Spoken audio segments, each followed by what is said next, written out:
de business.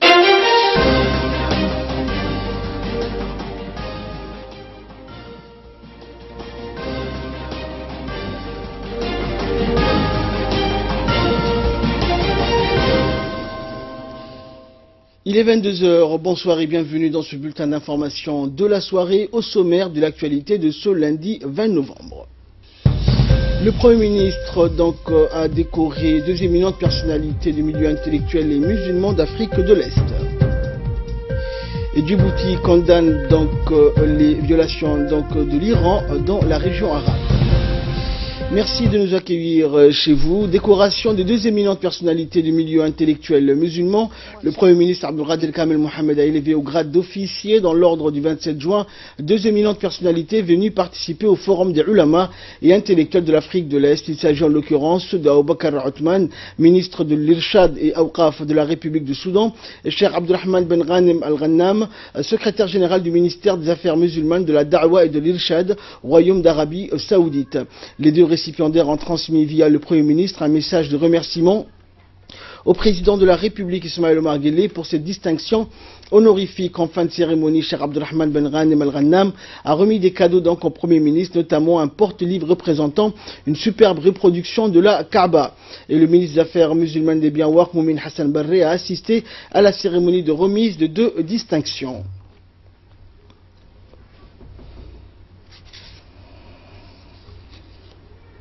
Et peu après, les deux hauts responsables soudanais et saoudiens ont été reçus en audience par le ministre des Affaires musulmanes, de la Culture et des biens Waqf, Moumin Hassan Barré.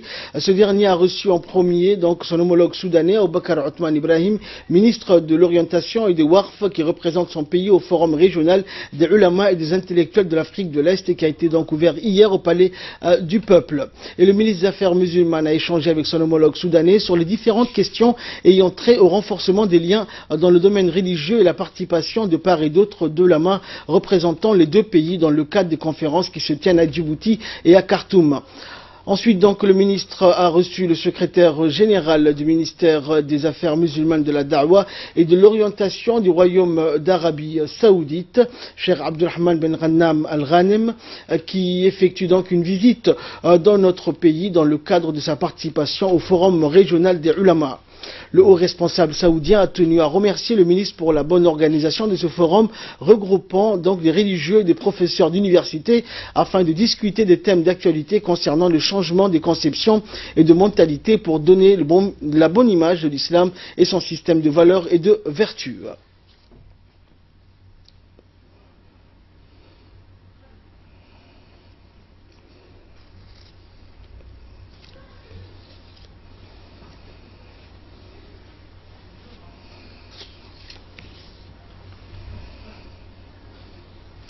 Également dans l'actualité, le ministre des Affaires étrangères et de la coopération internationale, porte-parole du gouvernement, Mahmoud Ali Youssouf, a dirigé hier au siège de la Ligue arabe les travaux de la réunion d'urgence des chefs de diplomatie des pays arabes pour discuter notamment des violations de l'Iran dans la région. Ali Abdillahi, bonsoir. Alors, quels ont été les thèmes clés de cette réunion d'urgence, Ali ? Eh bien, la réunion extraordinaire a permis d'examiner les répercussions du tir missile balistique sur Riyad qui a été effectué le 4 novembre dernier par des milices houthis qui soutiennent l'Iran et le parti du Hezbollah libanais. L'attaque terroriste visant le principal oléoduc du Bahreïn ainsi que les ingérences de l'Iran dans les pays arabes, en Irak notamment et en Syrie. Les ministres arabes des Affaires étrangères ont estimé que toutes ces violations mettent en péril la sécurité et la paix dans la région arabe et dans le monde entier. Ils ont condamné rigoureusement ces violations de l'Iran dans la région.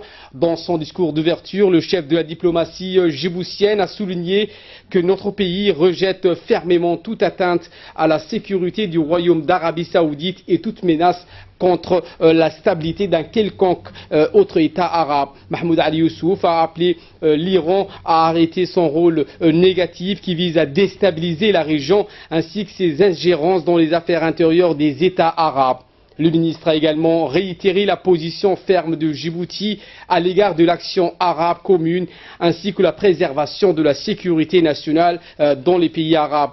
Dans la foulée, le ministre des Affaires étrangères a appelé Le Conseil des ministres arabes des Affaires étrangères a assumé sa responsabilité à l'égard des violations commises par l'Iran. Il a demandé que soit adoptée une position arabe commune pour mettre fin à ces violations conformément à la charte de la Ligue des États arabes, et ce afin de protéger la nation arabe et de sauvegarder la sécurité des États et des peuples arabes. S'agissant de la question palestinienne, les ministres arabes des Affaires étrangères ont adopté également une déclaration suite à l'annonce de la fermeture du bureau de l'OLP à Washington.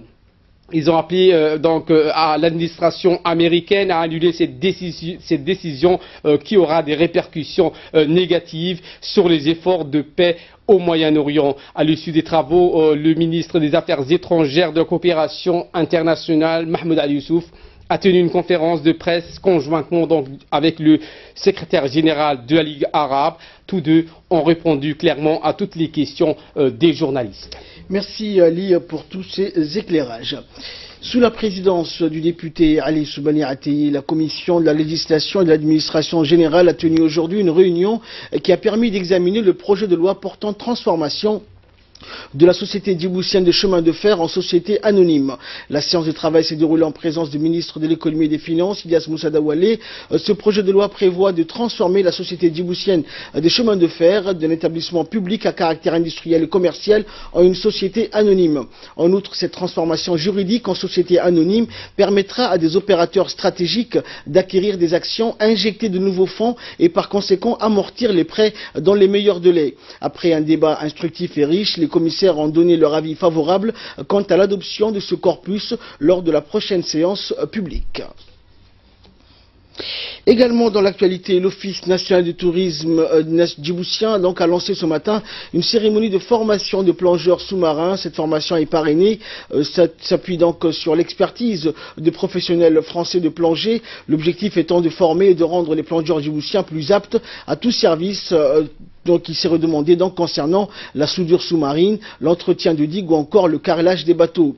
Rappelons que la Fédération française de sport et études sous-marins est une fédération qui a plus de 300 000 membres et 2500 clubs sportifs. Il s'occupe de sports subaquatiques. Les digues, on a besoin de plongeurs qui vont s'occuper du carénage des bateaux. Bref, beaucoup de possibilités de nouveaux métiers. L'extension des activités marines de Djibouti va forcément générer de nouveaux métiers. Et le ministre de la Santé, Dr Djamail Meroukié, a indiqué dans son intervention que cette formation aidera les jeunes plongeurs qui seront amenés à servir plus efficacement. L'objectif est de former et de rendre les plongeurs djiboutiens plus aptes à mener des opérations sous l'eau. C'est un véritable métier qui se développe à côté des activités de plongée pour la découverte des fonds marins et du tourisme subaquatique. Et de son côté, le secrétaire d'État à la jeunesse et au sport, Hassan Mohamed Kamil, a évoqué l'importance pour les jeunes des activités de la Fédération des sports nautiques et subaquatiques. Il a mis l'accent sur cette formation qui permettra à des jeunes de s'insérer dans la vie professionnelle. Nous l'écoutons. Monsieur Blanchard n'est pas pour la première fois à Djibouti, c'est un ami de Djibouti, il a fait plein de choses, mais seulement il a relaté plusieurs surprises importantes pour la République de Djibouti et plus particulièrement pour les jeunes. Les jeunes parce qu'aujourd'hui est au centre de toutes les discussions, de la mesure où on relève du 1er novembre, où on a célébré la journée nationale et africaine de la jeunesse. Cette jeunesse, il faut la contenir, il faut leur offrir ce dont elle a besoin. Et c'est dans ce contexte que M. Blanchard est à Djibouti pour essayer de former nos jeunes djiboutiens à la plongée qui va engendrer plusieurs formations techniques qui vont être dispensées par des techniciens français et djiboutiens, parce que nous avons une jeune fédération aussi qui ne ménage aucun effort. Et notre ministère s'est engagé auprès de cette fédération pour les aider et pour les soutenir dans les domaines financiers, mais aussi en termes de formation. Je ne saurais terminer en quelques discours ou mots pour lancer un appel à la jeunesse et de dire sans formation, on ne pourra aller loin. Donc il faut qu'on s'investisse dans la formation pour essayer de participer au développement de la République de Djibouti, qui est en pleine émergence aujourd'hui. C'est vrai, nous avons des ports, nous avons la pêche qui est juste à côté, nous avons une mer très poissonneuse et il faut en profiter. Donc c'est un appel pour la jeunesse. Un autre appel aussi, le 1er novembre, le président avait lancé le dialogue national de la jeunesse et ce sera un autre volet qu'on va mettre en place, Inch'Allah. Toujours en nouvelle nationale, la cité Nassib, désormais connectée au réseau routier. Les habitants de cette nouvelle cité auront désormais une voie bitumée les reliant à la route principale, la route nationale 1 en l'occurrence. C'est un commentaire de Nagat Fouad. La cité Nassib voit aujourd'hui la construction de nouvelles routes qui reliera désormais la ville citée à la route d'Arta. L'agence djiboutienne des routes a lancé en effet les travaux de cette nouvelle route près de 2 km, large de 9 km, dont 7 seront bitume. L'agence djiboutienne des routes, après acquisition par le gouvernement japonais, a entamé ses travaux afin de désenclaver cette cité nouvellement construite au profit des sinistrés et populations à faible revenu. Pour plus de précisions, écoutons les directeurs de l'agence djiboutienne des routes. Les travaux de construction de cette route interviennent suite à l'ouverture de la cité Nassib octroyée par le chef de l'État aux plus démunis. Nous entamons aujourd'hui la construction de la route qui on estime prendra fin au mois de janvier. Le coût de ces travaux est estimé entre 70 et 80 millions de nos francs. D'ici dans quelques années, ces travaux s'étaleront sur tous les quartiers de la capitale. Également dans l'actualité, le président de la commune de Balbala, Waber Nour Eliya, a tenu une réunion de travail avec les représentants de l'Office de la voirie de Djibouti, de l'Agence djiboutienne de route, de l'ONEAD et de la gendarmerie nationale. Le sous-préfet du 5e arrondissement a également pris part à cette réunion. Cette rencontre donc s'inscrit dans le cadre de la nouvelle orientation stratégique définie dans le plan de développement communal de Balbala pour la période 2018-2020. Elle a pour but de résorber les contraintes d'assainissement identifiées tout le long de la commune de Balbala. Le président de la commune de Balbala, Waber Nour Eliya, a réitéré donc sa volonté de voir réunis l'ensemble des institutions de travaux publics sur une même table ronde et mieux collaborer afin d'en finir donc avec les diverses contraintes vécues au quotidien par la population locale. Et enfin, pour clore l'actualité nationale, le conseil régional d'Arta a tenu ce matin sa deuxième session de l'Assemblée générale. La séance a été présidée par Elmebouh Goudadé, président du conseil régional, en présence des élus locaux et des autorités de la région d'Arta. Plusieurs points donc étaient à l'ordre du jour de cette séance, dans le plan de développement de la région d'Arta, ainsi que le bilan de recensement des titres fonciers, des taxes professionnelles et le budget nécessaire pour toutes ces différentes opérations. Et de là, nous passons à l'actualité internationale avec Fardous Hussein. Bonsoir Fardous. En Irak, donc Fardous, la Cour suprême irakienne a déclaré donc ce lundi anticonstitutionnel, le référendum d'indépendance de la région autonome du Kurdistan organisé donc fin septembre dernier contre l'avis des autorités fédérales. Fardous. Tout à fait, Ahmed. La Cour suprême responsable du règlement des litiges entre le gouvernement irakien central et les régions comme le Kurdistan, l'institution avait déjà estimé le 6 novembre dernier qu'aucune région, province ne pouvait faire sécession. Le 25 septembre dernier, le leader kurde Masoud Barzani avait organisé un référendum d'indépendance. Ce vote avait déclenché une crise sans précédent entre Erbil et Bagdad. Aussitôt après les résultats, le gouvernement central irakien avait envoyé ses troupes pour reprendre le contrôle de toutes ces zones situées hors de la région autonome comme Kirkouk et dont les combattants kurdes avaient pris le contrôle depuis 2003. En quelques jours, la quasi-totalité de ces territoires sont repassés aux mains de Bagdad. Et les camps de réfugiés de musulmans Rohingyas Fardous n'en finissent plus de grandir. Il serait aujourd'hui près de 600 000 à avoir fui la Birmanie pour le Bangladesh. Eh bien, Ahmed, donc face à l'ampleur du phénomène, les autorités de Dhaka tentent de négocier un retour des réfugiés de l'autre côté de la frontière. Les négociations n'ont pour l'instant pas abouti, mais la communauté internationale tente de mettre la pression sur Rangoon la semaine prochaine. Des discussions entre le Bangladesh et la Birmanie doivent avoir lieu. En attendant, tout le monde a un œil sur la région de Sigmar Gabriel. Le chef de la diplomatie allemande avait visité un camp de réfugiés. Au même moment, son homologue chinois a été lui en Birmanie. Il reconnaît Aung San Suu Kyi très critiquée pour le manque d'empathie dont elle a fait preuve à l'encontre des musulmans Rohingyas depuis le début de cette crise.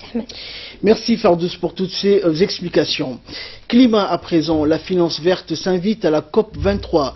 Aujourd'hui, l'expression de finance verte est de plus en plus utilisée. À Bonn, en Allemagne, lors de la COP 23, la question de l'investissement des entreprises et du secteur industriel dans la lutte contre le changement climatique a été l'un des points majeurs des discussions.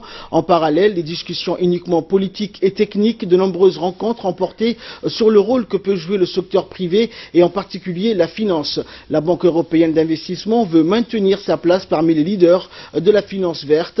Aujourd'hui, le marché des obligations vertes a franchi le cap symbolique des 100 milliards de dollars. Et mode pour clore cette édition, Miss Inde met le monde à ses pieds.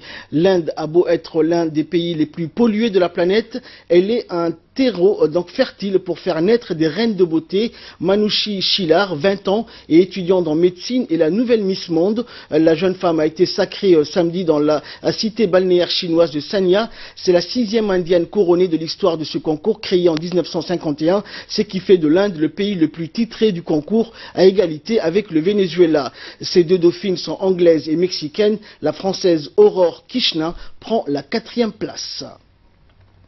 Et c'est ainsi que prend fin cette édition. Merci à vous de nous avoir suivis.